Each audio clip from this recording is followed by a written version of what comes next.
All right. Good afternoon, everyone. Just a few announcements before we turn the agenda to our chair, Brenda Watson. Feel free to mute your microphone so we don't catch the background noise. If you'd like, use the chat box to chat through any questions. Although, Ariel, I don't know if my current version I can see it because I'm just on my laptop at home. So maybe poke me if something shows up there. We are going to be recording the meeting, which it's doing now. Feel free to state your name as you raise your hand when you have questions, comments, and the like. Okay, with that, we'll turn it to you, Chair Watson. Thank you very much, Brian. Glad that you made it back from New York safely. And I'd like to now call the meeting to order. Starting with public comments, I'd like to allow for members of the public to share any comments if they have any.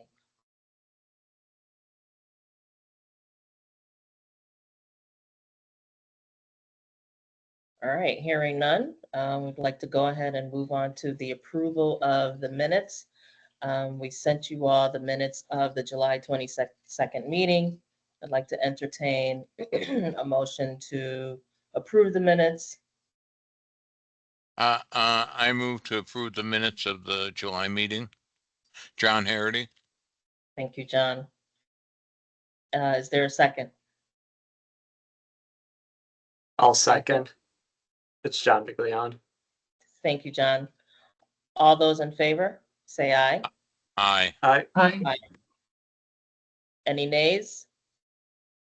This is Melissa. I'll abstain. Thank you, Melissa. This is Hank. I'll also abstain. I was at I think a conflicting event during that meeting. Okay. Given that, Brian, do we have unanimous? Yeah, we're still vote? good. Okay, all right. Motion passes. Thank you very much. I'll now go on to our next item, which is focused on the healthy housing piece. And please pardon me, I'm getting over a nasty cold, so if I start to cough uncontrollably, I'm just gonna have to mute. Brian, at that point, I'll just ask that you take over. But I'll go ahead and now turn it over to Brian. Good. Yeah, no, feel free. Yeah, get better. We're in the fall season, so all the germs are coming out. We've got a couple of parts here, which are really updates from our last meeting in terms of healthy housing. So I just want to set some context, and feel free, John, Hank, Brenda, to weigh in here in terms of our board conversations in July. Just to set some context for everyone in the meeting, the Green Bank goes through an annual budget and target review in the months of May and June. At the June board meeting, our fiscal year begins in July. Our board reviews and approves our subsequent year's targets across our various programs as well as our budget.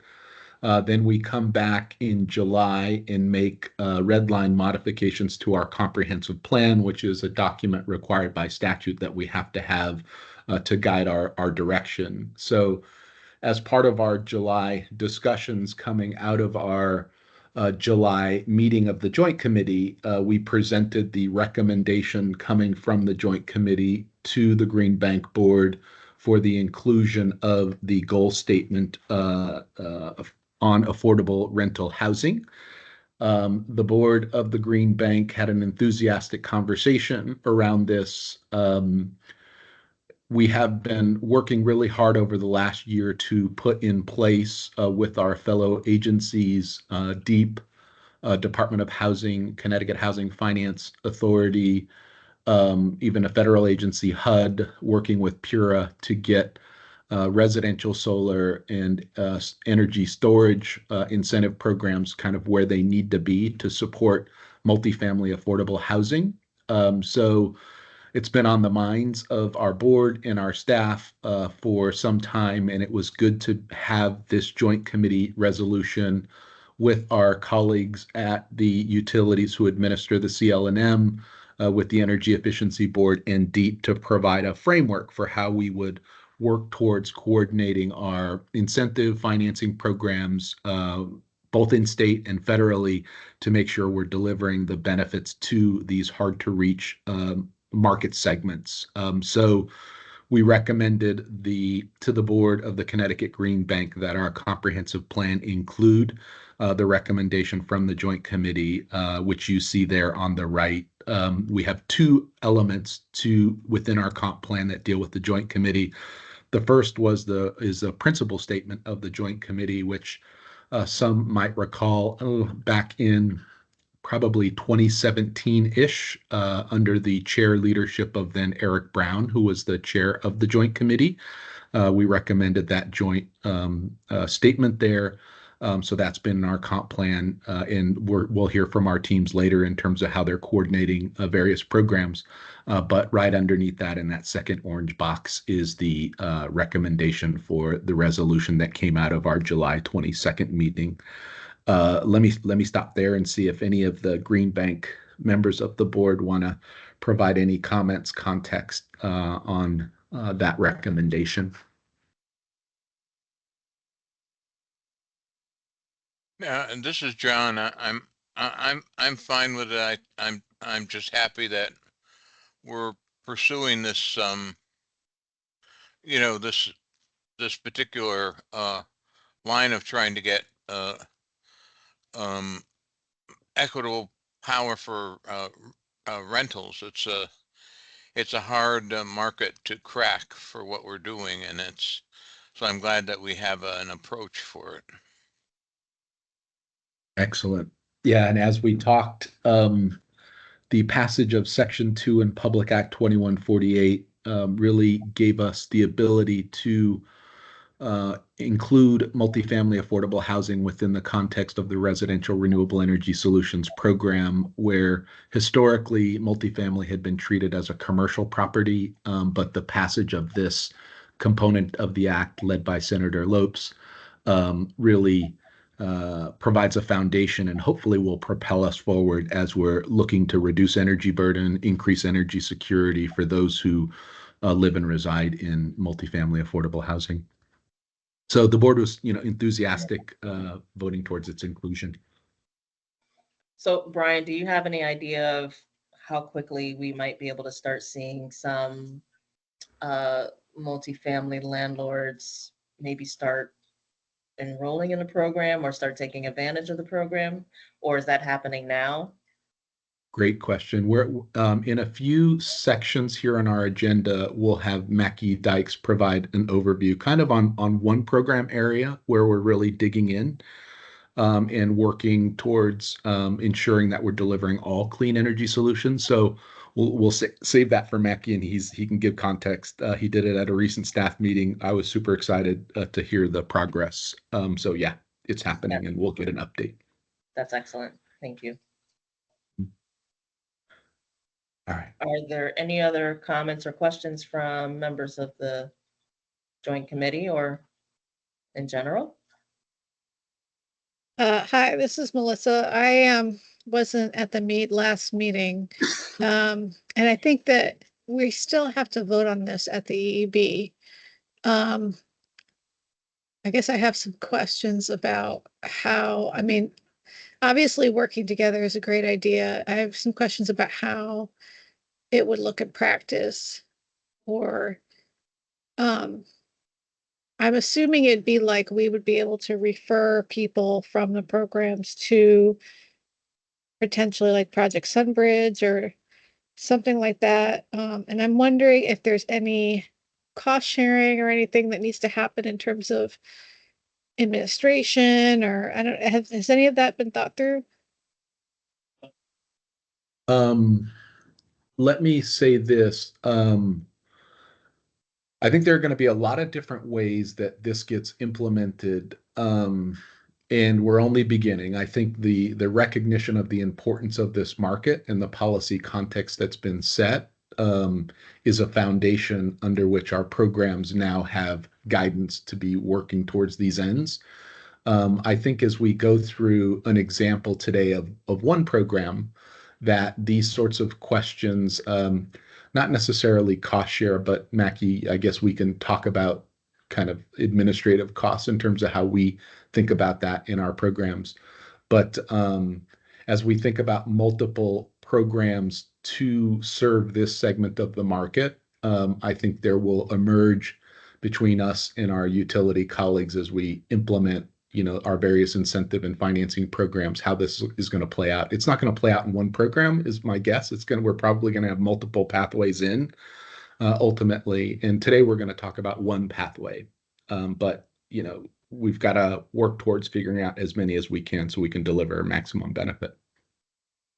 And Melissa, this is Stacy Sherwood. I would just say I think you had some great points that you made there, and I'm going to actually touch on some of the things of how we're going to move forward with this in the EEB on item 4 today. And then we're also going to bring this back to the committee. So I think these are some things that could be raised as part of the residential committee for us to outline in terms of how the EEB would help to support this. Thanks, Stacy. And Brian, thank you.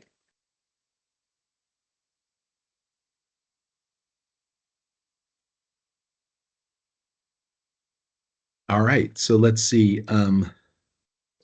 Brenda, are you okay? I'm happy Yes, to. yes. Okay. I was actually speaking with my mic muted.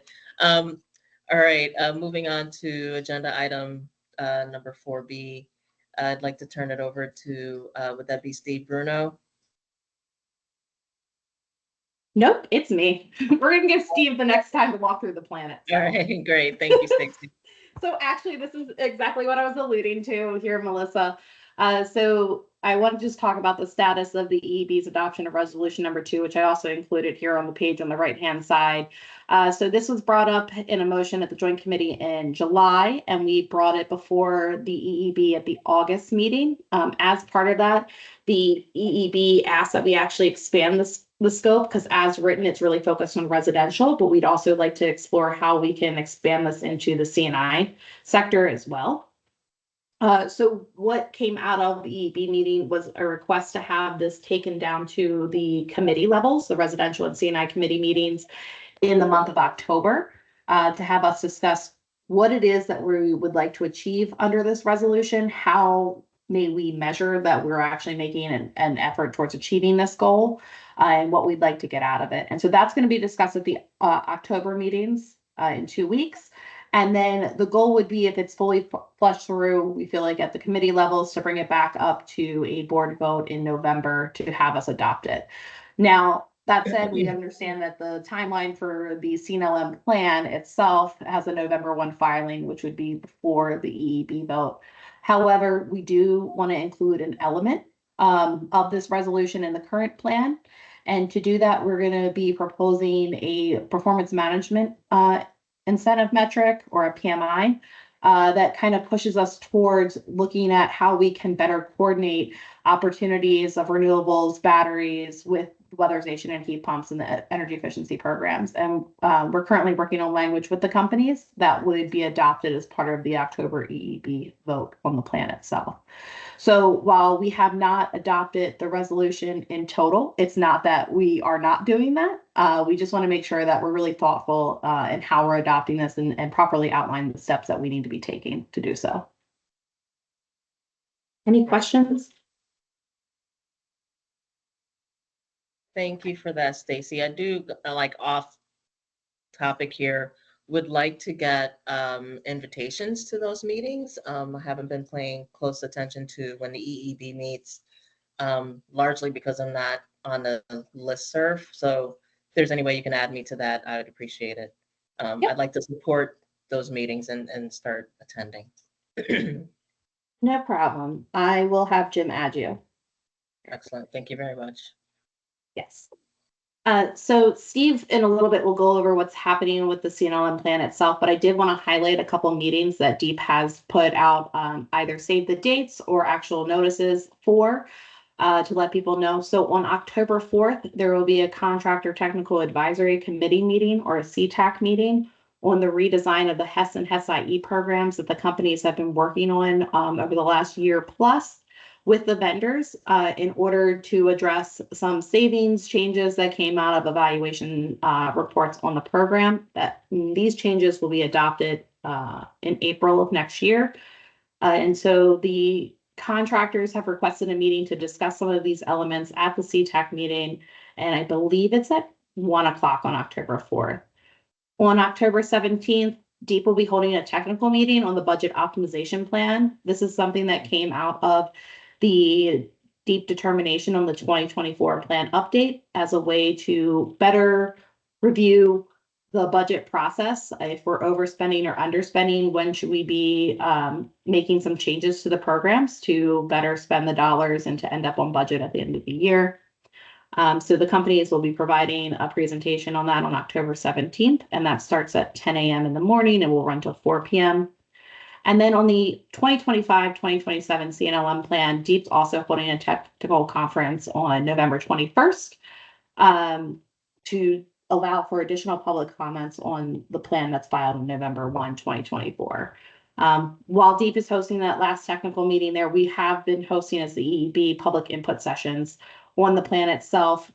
They've been held in August and September, and we'll be hosting ours actually tomorrow at noon and another one at 6:30, and we can drop the details into the chat in case anyone is interested.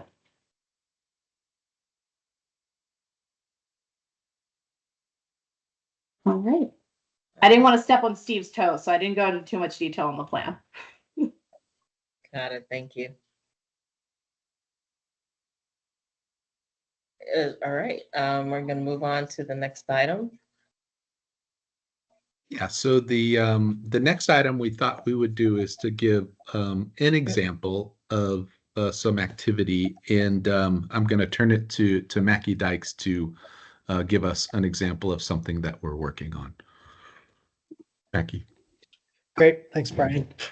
So I'm going to start here with a little more info on the solar framework for affordable and multifamily housing that Brian alluded to, and then show you, bear with me a little bit, then I'll show you how that solar framework ties into energy efficiency and creates an opportunity which we could coordinate around.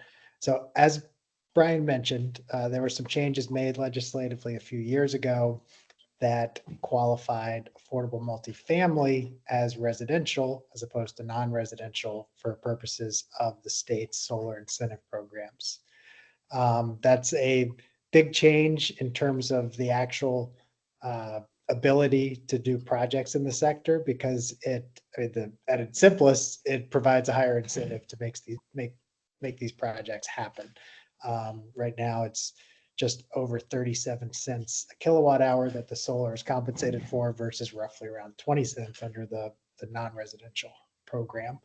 And then there's a lot of other benefits in terms of timing of projects and unlimited volume as opposed to a cap, which I won't spend time on now, but generally just makes these projects easier to do in a challenging space, and provides that extra incentive. One very important point in providing that additional incentive that the legislature flagged is a portion of that incentive and the benefits from these projects must be shared with the tenants. So that sets up sort of two different ways of sharing those benefits with tenants. The first is where the tenant pays the utilities. In that case, getting those benefits to the tenants is fairly straightforward. We can reduce their electric bill through a credit on the bill associated with the production from the solar. So PURA, in implementing this legislation and setting up this program, determined that tenants must receive at least 20% of the benefits from the tariff on their electric bill as those credits, and that's split evenly amongst all the, for the most part, split evenly amongst all the units in a building. Next slide. Now, where the energy efficiency opportunity comes in is the other type of sort of benefit sharing arrangement.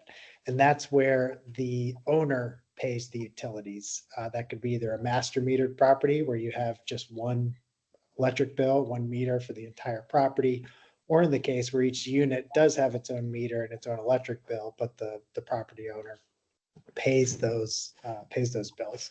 So in that case, there's no direct financial relationship between the tenant and the electric company. So you can't just get the money onto them through the electric bill, because that doesn't exist. So the way Pura determined the benefit would go to the tenants in these situations would be through a upgrade to the property.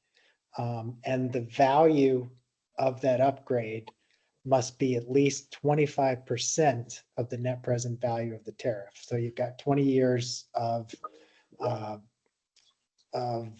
solar production at that 37 cents that's purchased by the utilities. You take that 20-year value stream, net present value it, you get a number. 25% of that number has to be spent now to improve the property. And you see here a long list of measures that Pura determined are eligible for that money to be spent on. And I've highlighted the what I think are the most relevant ones for purposes of this group. So basically what we have here is an opportunity where the solar project can create this opportunity and this funding to make energy efficiency improvements to these properties. And we're talking hundreds of thousands of dollars for the most part for the projects that we've seen. You're getting up into the high six figures for spending on these projects. Next slide.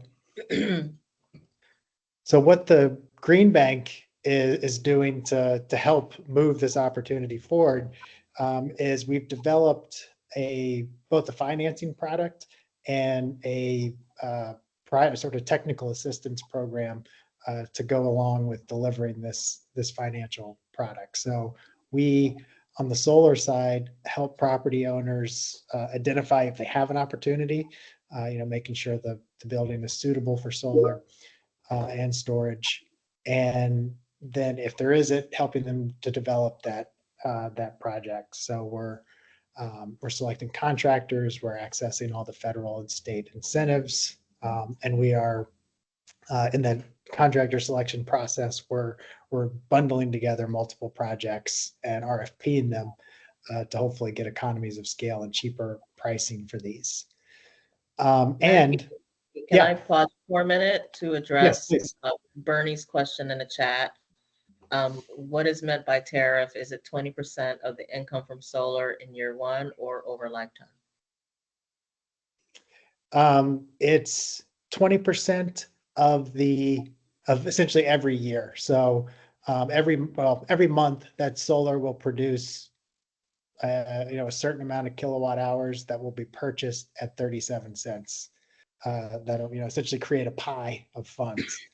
That 20% of that pie has to go to the utilities. So I guess it's 20% of the tariff over the life of not over the life of the solar, it's a 20-year tariff term. So 20% of all the production of the credits have to go to the tenants. Does that answer your question? Bernie, does that answer your question, sir? And in the case of a master metered, so how much funding you're spending, it's the lifetime value. So not just year one. We look at the value of that tariff over the 20-year term, and that's you net present value, and that's the amount that has to be spent. So not just year one. We're making sure that the sort of full expected production and revenue of the system is spent on the improvement. Thank you, Mackie. So what the Green Bank is doing to make this easier is what I mentioned, the sort of solar and storage development process.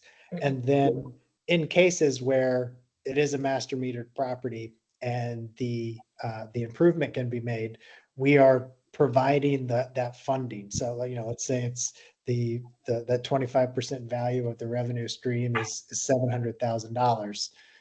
It's a lot of money for a property owner to come up with. In order to be eligible for the RES program, you got to come up with that money. You got to make the improvement.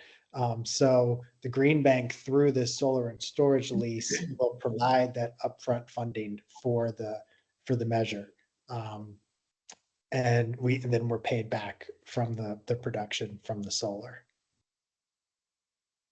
I think, is that my last slide, Brian? Yeah. And to answer Chair Watson's question, this is happening now. We've got 14 properties that we've put through that technical assistance program that I mentioned, and we've scoped projects with them. We're in the process of executing these solar and storage leases with them right now. As anyone who's worked in the space knows, signing a contract with a property in this sector is a lengthy process, given the layers of approval that one has to go through from various state, federal agencies, as well as investors. So we're going through that now. We have 3 of them signed, but expect more to be signed soon. Overall, these 14 properties represent 916 units, and we've scoped 3.2 megawatts of solar for them, which would produce just over 8.5 million in total benefits for the tenants and the property owners. Almost half of those are master metered, so they would be, they would be getting these upgrades, which we would be funding through the lease. Most of those property owners are still identifying what they want to do. One of those, actually here in West Hartford, where I'm presenting from, has identified windows as what they want to, what they're going to use the solar revenue to fund. And that we're not stopping with those 14 property. We're always out there trying to educate property owners about this opportunity and recruit more. We have ongoing assessments, but this is sort of the first portfolio that we've identified that we're going to put out to RFP in the next month or so, as soon as we can get the signatures on the docs. Excellent. Thank you, Mackie. Just to answer the question in the chat, I believe all presentations of this subcommittee are shared on the Energize CT website, but Brian, can you verify that for me? Stacy will have to help me, or Steve, on the Energize CT. All the presentations and the materials for this meeting and the recording will go on the Green Bank website too. I'm not sure of Energize CT, but they're available. They will be available. I have to double check. If they're not on there, I will get that fixed. The executive secretary is the one who uploads all those items, so I will make sure that happens. Great, thank you.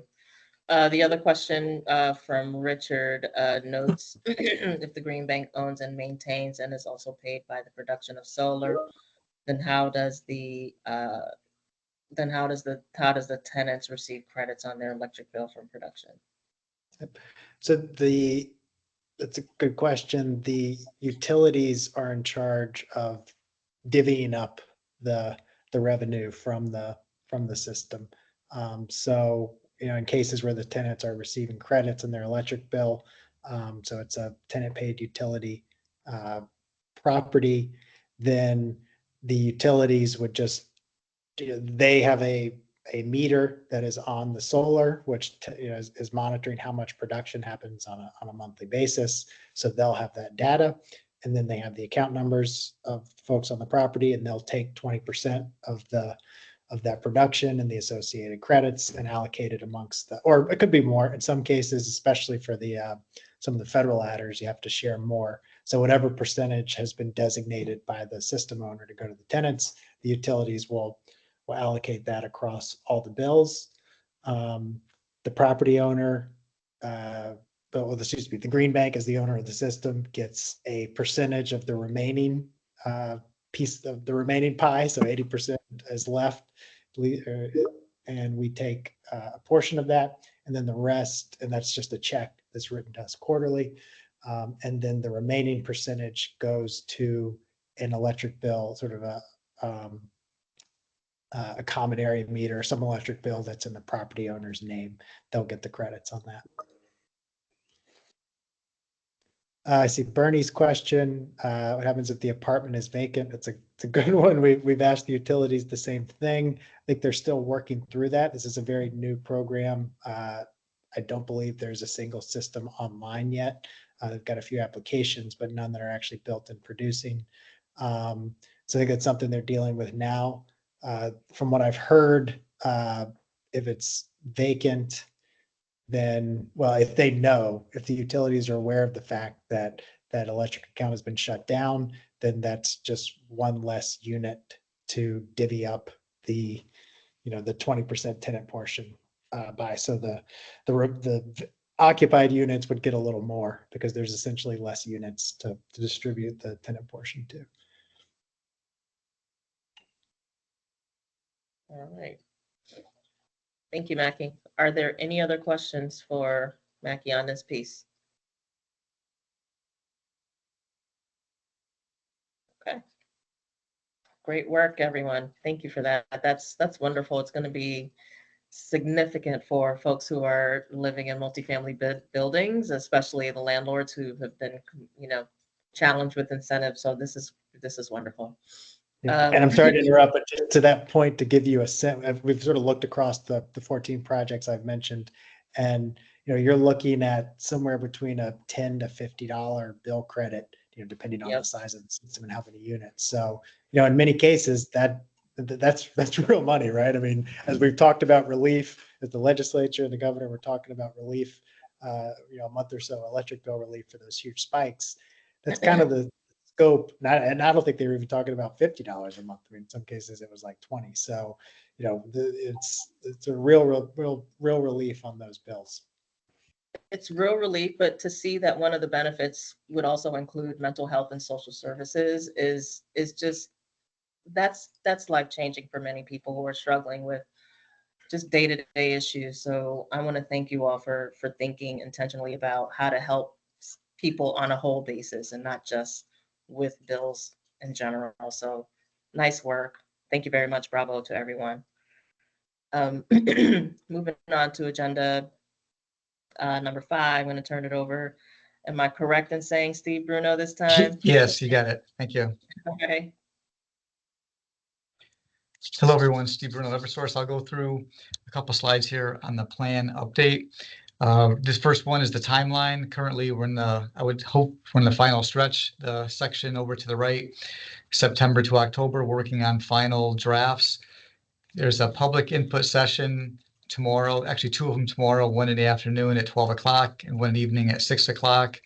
And then we're working on the final budgets, savings, text, and PSD to submit in time for a board vote in October for submission November 1st. And the board vote in ideal situation is going to be on October 9th. Next slide. High level, our 3 categories of priorities are decarbonization, equitable access, and energy affordability. Decarbonization, energy efficiency and demand response that reduce greenhouse gas emissions, equitable access, providing equal access to customers across the state, all market segments, communities, neighborhoods, and energy efficiency for affordability, reducing energy burdens for businesses and households across the state. Next slide. I'm just going to hit, a couple from each category, but we basically organize the plan text into sections for residential, commercial, and industrial programs, and education, workforce, and community outreach. And within each section of the plan, highlighted things that we're going to do for decarbonization and then equitable access, energy affordability. For residential, for example, we have the heat pump installer network. We're continue to promote heat pumps and advanced duct sealing. For commercial, industrial, working more on weatherization efforts to grow weatherization within the commercial industrial sector. And then for education and workforce, basically training the workforce and community on the benefits of the heat pump technologies as examples. Next slide. For equitable access, we're going to reach out to customers and environmental justice communities.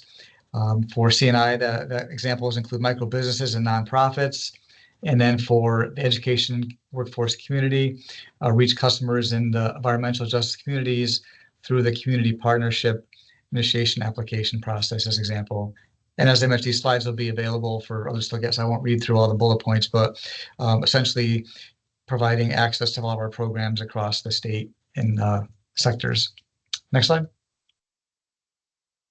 In terms of energy affordability, examples from the residential sector, a lot of efforts with the companies, technical consultants, and with DEEP working on the Inflation Reduction Act grants. There's 2 grants that we're working on with DEEP, and DEEP is doing the submission, and they're also working with VIAC as consultants. But we're looking at the low income grant for heating assist for the weatherization program, and then for the efficiency, basically rebates for heat pumps and also heat pump water heaters, and then also weatherization programs. Efforts primarily focused on the low income programs. And then we're also looking at expanding the regular HES program to have a moderate income component, which would encompass between 60% state medium income to 80% area medium income. So it's in alignment with the IRA, Inflation Reduction Act, rebates and tax incentives. For the commercial industrial sector, kind of in alignment with what was presented at the beginning of the day's presentation with regards to the joint working session. We're going to work with CPACE and then the Green Bank on loan opportunities to provide financing opportunities to customers so it can reduce the upfront capital costs. And then on the education, workforce, community outreach sector, provide workshops and community-based organizations and schools to keep promoting the energy affordability technologies. And I went through that relatively quickly, Sorry, but I just wanted to, you go ahead. I have a quick question for you. Yeah. So how would one go about receiving some sort of technical assistance, like sitting down with someone to understand all of these different programs, so that they could take advantage of them? If you have, in general, there's information on the Energize CT website, but we can put you in contact with whether it's the residential side or whether it's the CNI side. And then we also have people that are responsible for workforce development and also for technical sessions. But Okay. if you have someone in mind, otherwise, the website where you can let me know, and then I'll put them in contact with the right people. Several of them on the phone today as well. Awesome, thank you.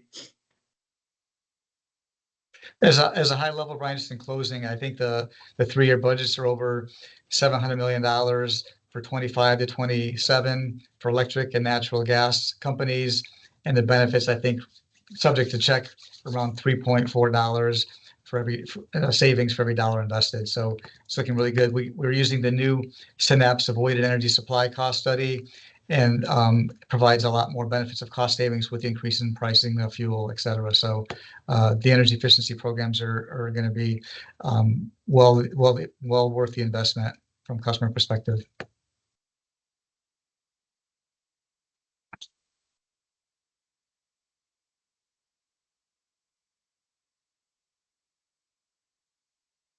All right, are there questions for Steve or comments about any of the CNLM plan?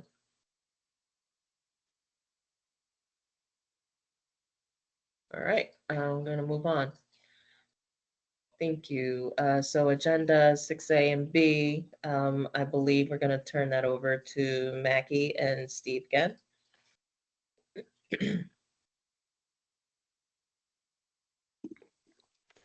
Great. Hey, Steve, you want to do it? Sure. And again, Tiana's on the phone. Thanks for pulling these numbers together with the Green Bank team. But this is a program that we're super proud of, Mac, and I think we're actually up for renewal again. We have 2 3-year rounds, so I think we're looking to renew this again for another 3 years. Hopefully, Green Bank and Amalgamated Bank, if they're interested, we'll do it again. But since in 2024, we basically did 3 loan sales tranches. So basically, energy efficiency funds the initial customer portion of small business community projects. And then we resell those loans to the Green Bank in partnership with Amalgamated Bank. So 2024, in the first 3 tranches were $12.5 million in loan sales, and then about 450 customer projects.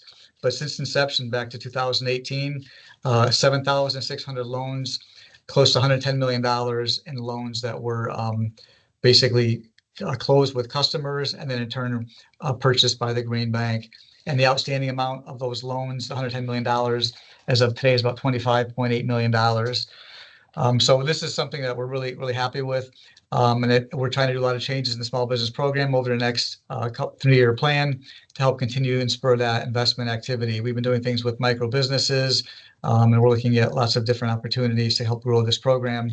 But it works well when customers are provided with an energy efficiency incentive combined with 0% financing. So it's fantastic. We do also, for customers that don't fit this program or qualify, on the C&I side, we do have a third-party financing vendor.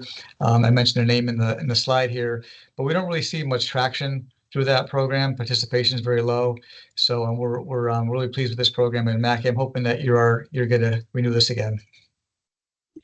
Yeah, we love this partnership. Having this capital available for these loans has allowed the expansion of the program. So now we can do bigger loans and more loans to both businesses, municipalities, and the state. And it's cheap, the buy down, because these are 0% loans to the customers. So the CNLM fund buys the rate down to 0%. This capital is cheaper than the previous sources. So there's not only is it delivering more projects through the partnership, but it's saving ratepayers dollars by providing cheaper capital. And I see Bernie's question in the chat. We are subordinated. So we've partnered with Amalgamated Bank, as Steve mentioned. We're in the sort of the loss position there below them. But then in addition to that, so we're protecting Amalgamated, and then the CNLM fund is protecting Green Bank losses. So we're able to together deliver a very attractive rate for the loans. And then we also in turn raise capital through our Green Bank. I can't remember if it's the bonds or the notes. Which one? Notes. Green Liberty notes. Yeah, the Green Liberty notes are backed by these loans. So we're allowing Connecticut residents and anyone around the country to invest in these energy efficiency projects through those Green Liberty notes. Thanks, Mac. And as a note, I think, as we do more, heat pumps through the small business program, that should also, increase the volume as well coming through. We're starting to see those take off as well. And I think working with, George Lawrence and technical consultants, we're trying to do more heat pumps on the commercial side as well as the residential sector.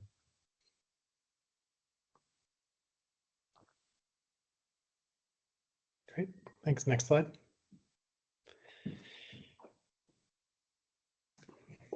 Oh, this is probably me, huh? All right, so we're doing a single family update here, and this is several slides that provides an update on the Smart E loan, the Energize CT Smart E loan. So this is a program where we have a number of local lenders, credit unions, community development financial institutions, community banks in Connecticut, where the Green Bank provides a second loan loss reserve to them to protect against extreme losses. They take the first 1.5% of losses. We then take the next 7.5% of losses. And for that credit enhancement of loan losses, they're required to have not to exceed interest rates for 5, 7, 10, 15, and 20-year term loans. So what we're seeing here is just we just wrapped up our 10-year anniversary last year, but we had a great year this year in 2024. But over the program, we've seen about 8,800 projects come through the Smart E loan, financing about $150 million worth of projects, including about 7,200 of the 8,800 are energy efficiency. We're now starting to capture climate resilience. So that's the CR category there. The RECR is renewable energy, climate resilience. Those are probably solar and storage projects.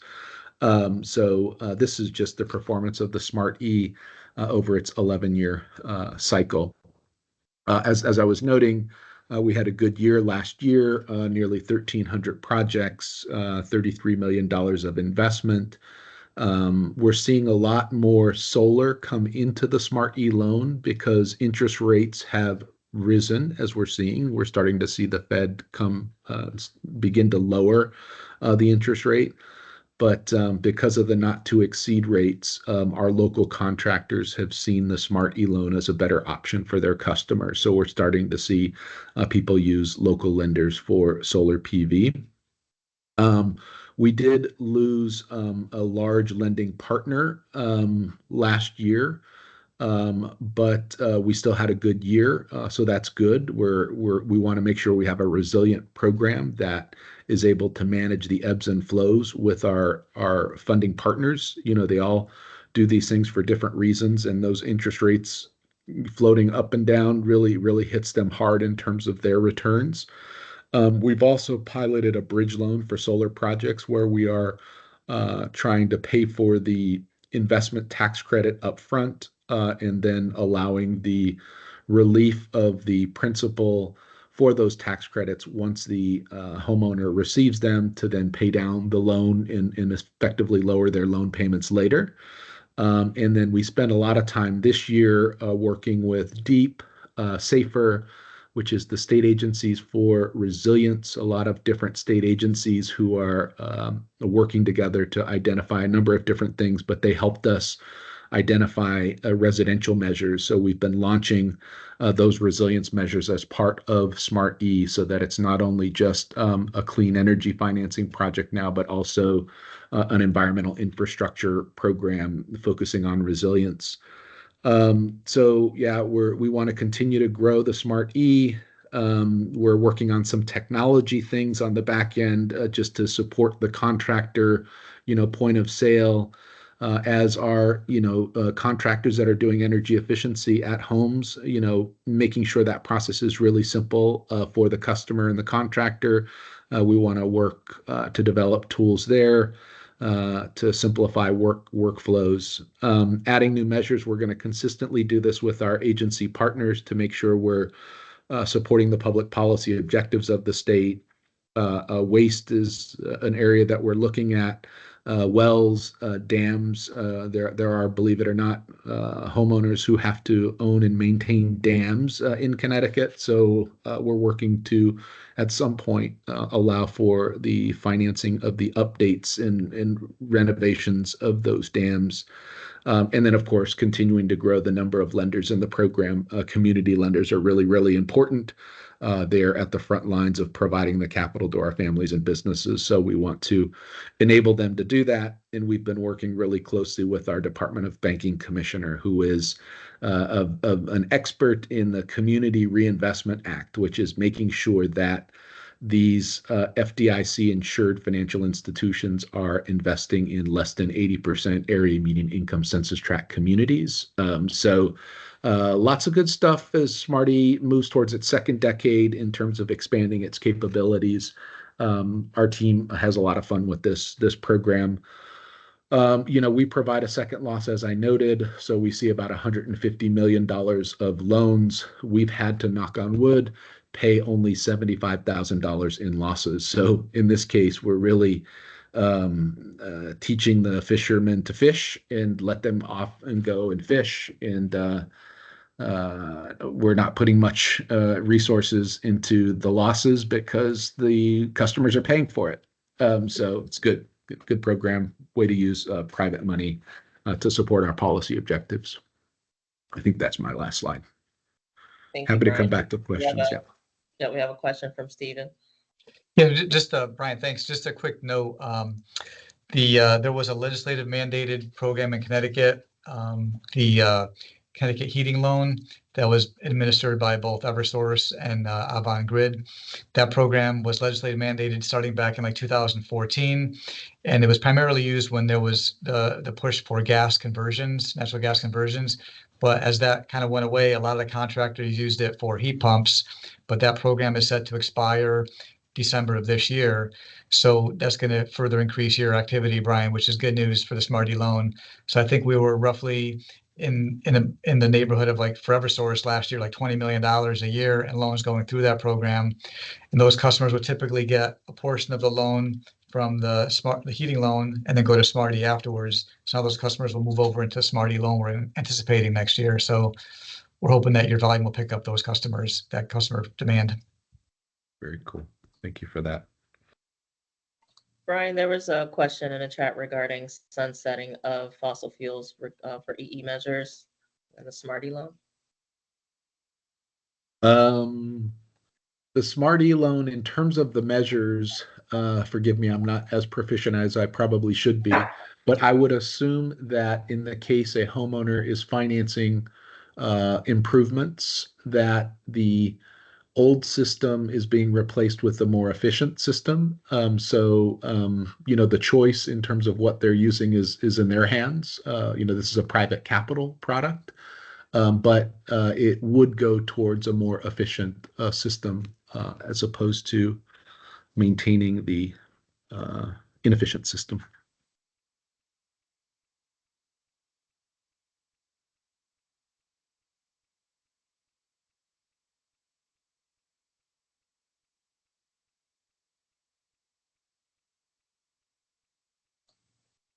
Alrighty, I'll take this one. Multifamily initiative, and my name is Natalia Sudica. I am with Eversource, and I head up the multifamily initiative program for us. So, quick overview, the multifamily initiative offers incentives and financing opportunities for energy efficiency projects within existing properties. And both affordable housing and market rate properties with 5 or more dwelling units may be eligible for various financing products. And those depend on the needs of our customers, the projects specifics, as well as financial situations of various properties and customers. The energy efficiency teams at both Eversource and Avangrid help connect all of our customers to financing products while discussing projects during project initiation. So we do, discuss financing products, opportunities that are out there, and essentially help connect those customers directly to various representatives.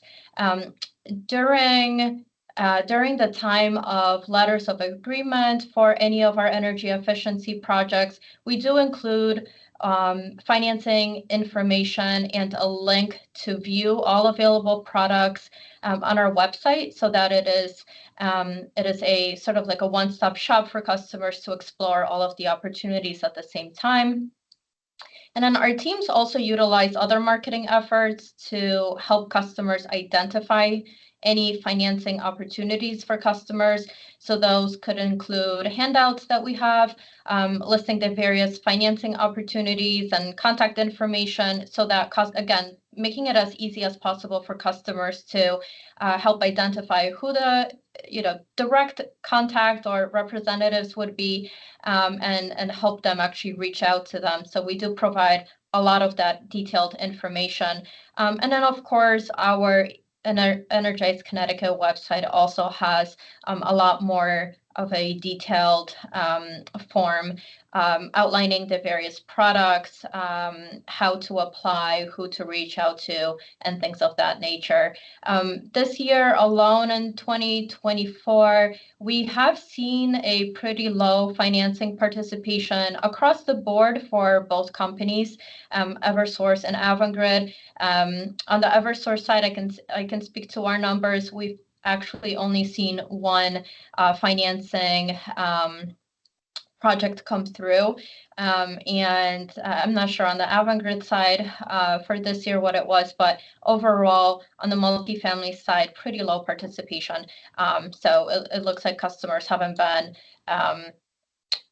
maybe needing financing to cover their projects. So that's it from me. Thank you. Thank you. Any questions or comments about that update? All right, great. Moving on to public comments, and I believe, Bernie, I'll work to answer your question. That excuse me.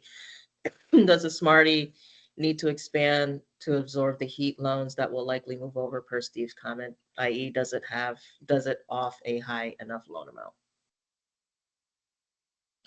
The Smarty loan amounts, I think, are up to 50, as low as $500 as up to $50,000. Help me, Steve, if I'm mistaken. And I think in certain cases where there might be a borrower who wants their local lender to support, say, a ground source heat pump and like a large and a solar PV system, they may go up to $75,000. So the Smarty lenders have flexibility of going up and down depending on who they are. Yeah, sounds good, Brian. So I think a takeoff of Bernie's question would be is, do you think the lenders there's enough lenders to cover, if you took your number and added $20 million to it, would there be enough lenders to support that to it? That's what I would go with off of Bernie's question as well. Good question. As you raised that to me, I just kind of started, Steve. So yeah, let's make sure we connect to our team. Yeah. I started. But yeah, the 50,000 sounds right, and I think that that should work for most of the projects, and the 75,000 for the heat pumps for geothermal. Great, thank you for that. Are there any public comments at this time or questions?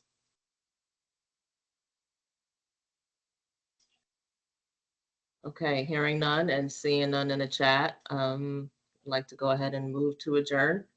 But before we do that, I want to thank the team at the Green Bank and other members who really working hard to make some significant progress towards moving us closer to net zero. So thank you all for your hard work.